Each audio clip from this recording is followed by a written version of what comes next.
The Panther Wotan defensive line, which was actually two defensive lines that worked in tandem with each other, was a major part of Germany's plan to make an unbreakable wall to which the Soviet forces would smash into and take such heavy casualties that the Germans would be able to force a peace or buy enough time to turn the Eastern Front in their favour.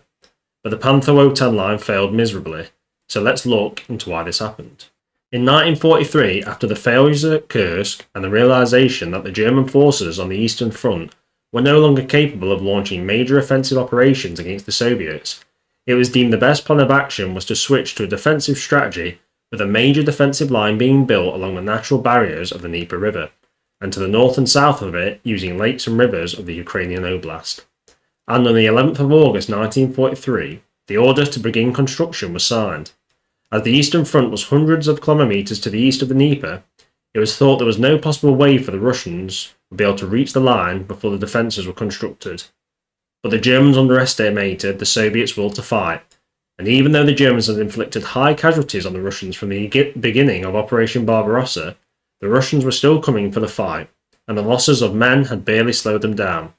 The Soviet Union wanted victory, no matter the cost. The building of the Panther Wotan line was done by soldiers, POWs, and civilian press gangs, as a huge amount of labour was needed to get the line ready for the Soviet advance.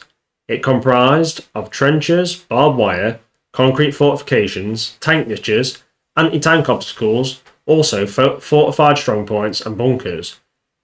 But it was no way as extensively fortified as the French Maginot Line, and the Germans, even though working as fast as possible, simply did not have enough time to build the Panther Wotan line to the strength it would need to be to deter the massive Soviet forces that were heading straight for it.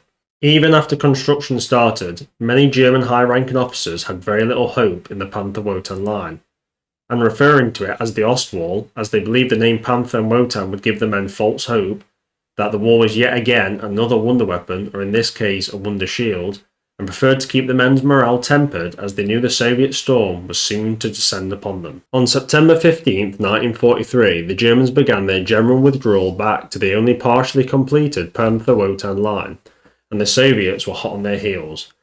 Immediately following this withdrawal, the Soviets planned to break through the Panther Wotan line to the south, just above the Black Sea, in the weaker Crimea region where the line lacked the natural defences that were present at the Dnieper River sections.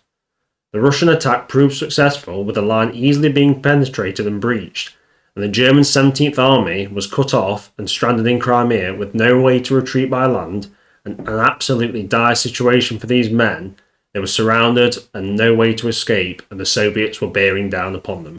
By December 1st, the line had been breached from north to south, with only the far northern edge of the Panther Wotan line still holding.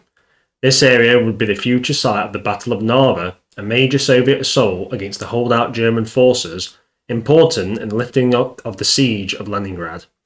And even with the extreme German resistance, the Soviet juggernaut could not be stopped, and only a few holdout areas of the Panther Wotan line held, with the last one being overrun in early 1945. The failure of the Panther Wotan line comes down to two main elements, I believe. Firstly, there was not enough time to finish the line and have sufficient fortifications built to face a very strong Soviet force.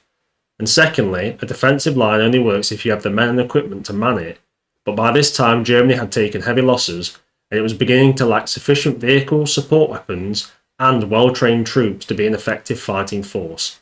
And in the end, the Panther Wotan line failed miserably, and the Soviet juggernaut ploughed through it, and it went onwards to Poland and then Berlin.